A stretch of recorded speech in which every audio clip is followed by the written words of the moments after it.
One of my favorite fighters of yesteryear that nobody really talks about is actually Yuriorkis Gamboa.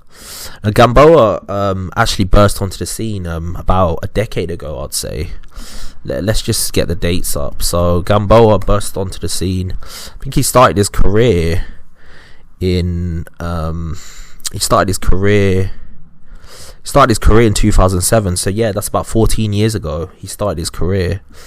And he was an Olympic gold medalist. I think he was a double Olympic gold medalist actually. He won an Olympic gold medal, and it's quite impressive. He was obviously Cuban, so he has that great Olympic lineage that the Cuban fighters do have.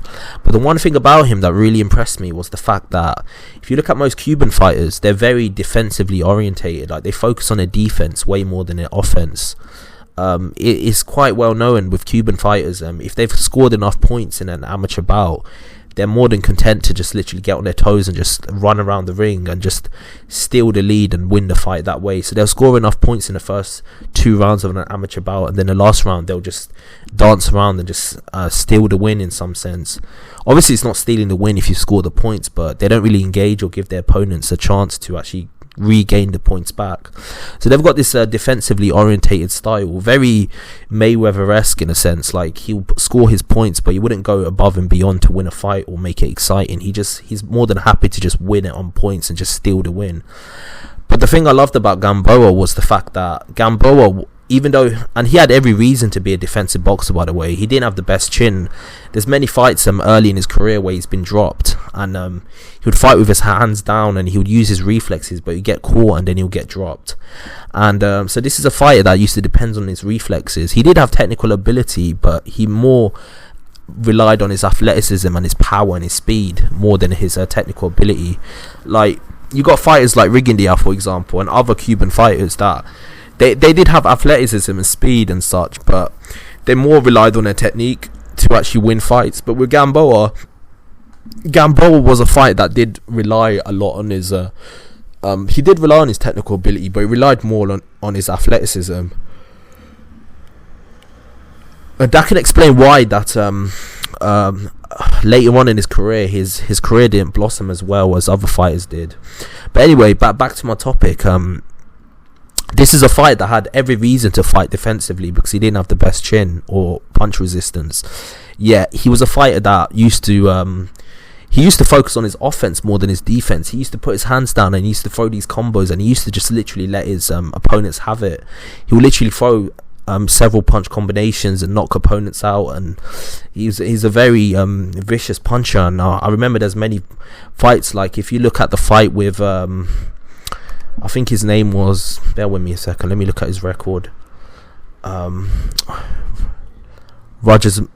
Matagua. He completely destroyed him. If you look at the Solis fight, he completely destroyed him.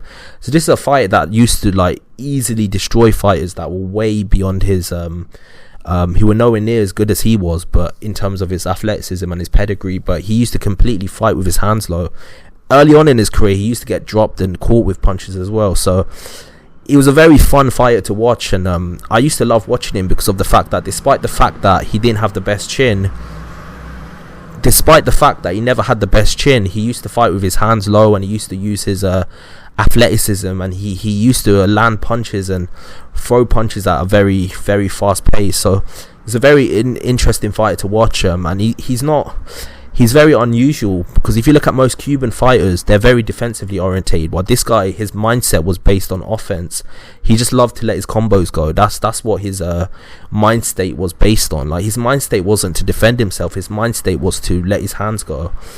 Eventually, he lost his first. I think he lost his first fight. I think it was his 26th fight.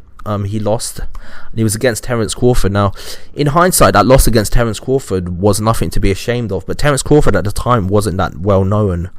I think Terence Crawford was like a fighter that was kind of underrated in a sense. Like, he wasn't a fighter that many people knew of. He was a good fighter, don't get it twisted, but he wasn't a fighter that I think he only had a WBO title that he won off Ricky Burns. This isn't the Terence Crawford we know now, who's a top 3 pound for pound type fighter. This was a Terence Crawford that was relatively unknown. Yet in hindsight, I think it's fair to say Gamboa gave Terence Crawford the hardest fight of his career. And then after that, he had this upset loss against Robinson Castellanos. The crazy thing about that is the Robinson Castellanos, he doesn't even have a Wikipedia page. So that shows you what big loss that was. And then after that, he managed to get good wins against Jason Sosa and Roman Martinez and Miguel Beltran. But then he eventually lost against Gervonta Davis and Devin Haney in the past 2 fights. And that's happened in the last 2 years. But the crazy thing is that this all happened when he hit his late 30s.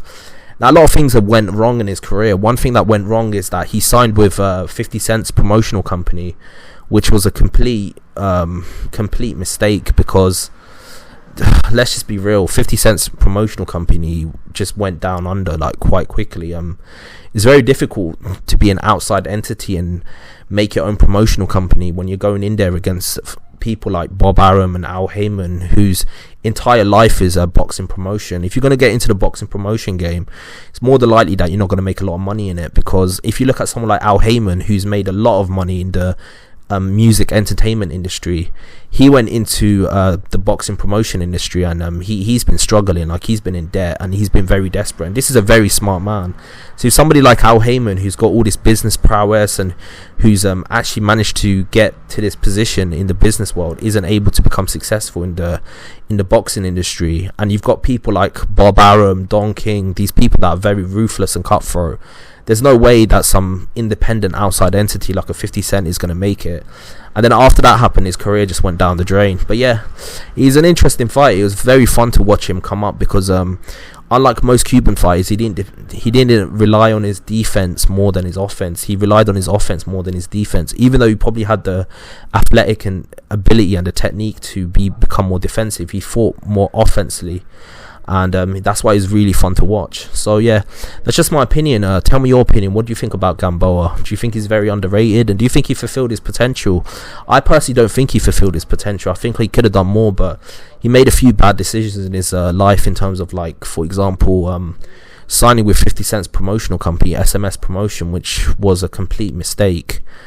If he would have signed with Al Heyman or signed with someone else, I think he would have done really well. But yeah, anyway, that's my opinion on him. Tell me your opinion on him, and tell me any fights of his that you liked.